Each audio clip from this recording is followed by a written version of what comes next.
വലിയ ആവേശത്തോടു കൂടിയാണ് ഇന്ന് രാവിലെ ഈ പുതിയ നഗരത്തിൻ്റെ മുറ്റത്തേക്ക് സ്ഥിരമായി എല്ലാ മാസവും ഒന്നിലേറെ തവണയോ വരുന്ന ഈ മുറ്റത്തേക്ക് ഇന്നത്തെ ഈ അഭിമാന നിമിഷത്തിന് വേണ്ടി വന്നെത്തിച്ചേർന്നത്.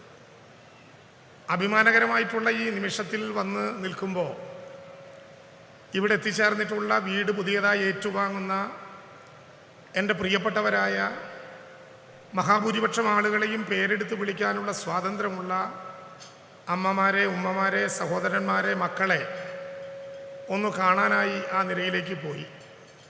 വത്സല ചേച്ചിയും ലത ചേച്ചിയും ഓമന ചേച്ചിയും ശോഭന ചേച്ചിയും ഒക്കെ ഉൾപ്പെടെ അവരെല്ലാവരെയും കണ്ട് അവരുടെ കെട്ടിപ്പിടിച്ചലും കരച്ചിലും കഴിഞ്ഞപ്പോൾ സത്യത്തിൽ കൈവിട്ടുപോയ മാനസികാവസ്ഥയിലൂടെയാണ് ഞാനൊരു അധ്യക്ഷ പ്രസംഗത്തിന് ഇവിടെ നിൽക്കുന്നത്.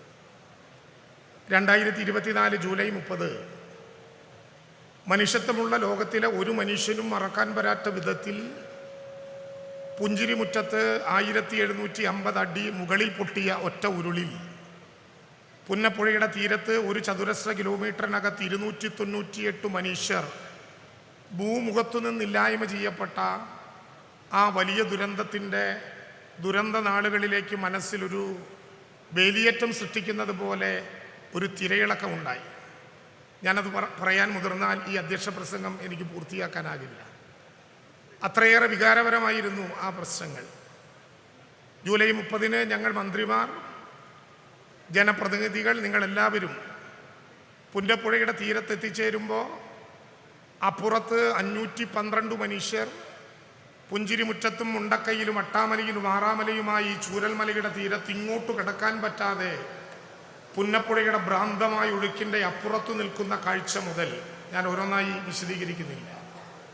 19ഓളം വരുന്ന പട്ടാളവും അർദ്ധ സൈന്യവും പോലീസും ഫയർഫോഴ്സും ഫോറസ്റ്റും എല്ലാം ഉൾപ്പെടുന്ന നമ്മുടെ അർദ്ധ സൈനിക വിഭാഗങ്ങൾ യഥാർത്ഥത്തിൽ ഈ വയനാട്ടിൽ നിന്നും ലോകത്തിൻ്റെ വിവിധ ഭാഗങ്ങളിൽ നിന്നും എത്തിയ അതിനേക്കാൾ മിലിറ്റൻ്റായ കേരളത്തിൻ്റെ മലയാളിയായിട്ടുള്ള പട്ടാളത്തിന്, സൈന്യത്തിന് തുല്യമായ മനുഷ്യർ, അവരെല്ലാവരും ഒത്തുചേർന്ന് ദിവസങ്ങളോളം നീണ്ട തെരച്ചിൽ പ്രക്രിയയ്ക്ക് നാം നേതൃത്വം നൽകി.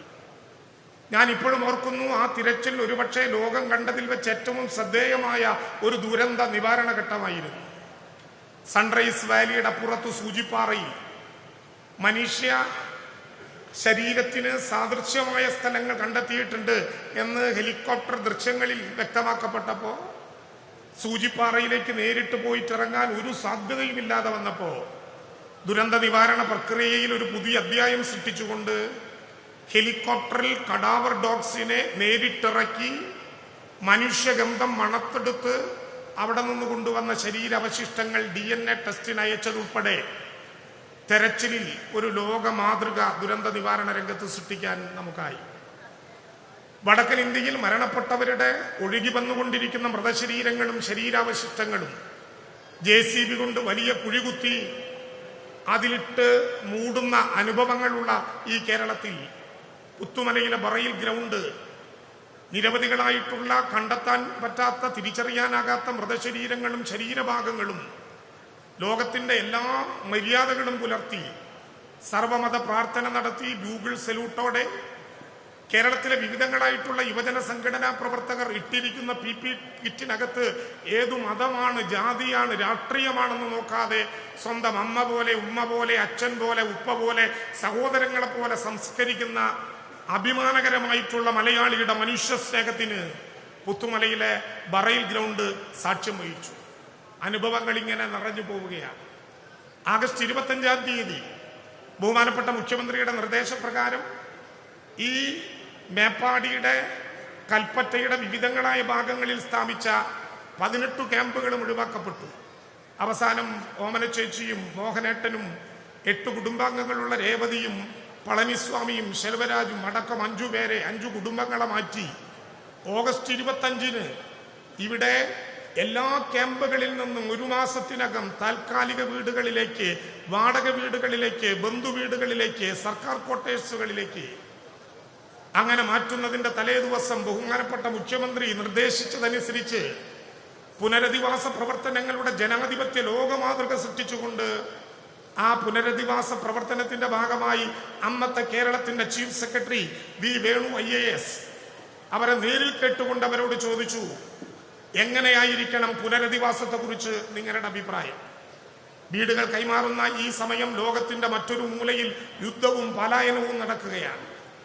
അന്ന് അവർ പറഞ്ഞു, ഞങ്ങൾ പുത്തുമലയിൽ നിന്ന് ചൂരൽമലയിലെത്തിയവരാണ്.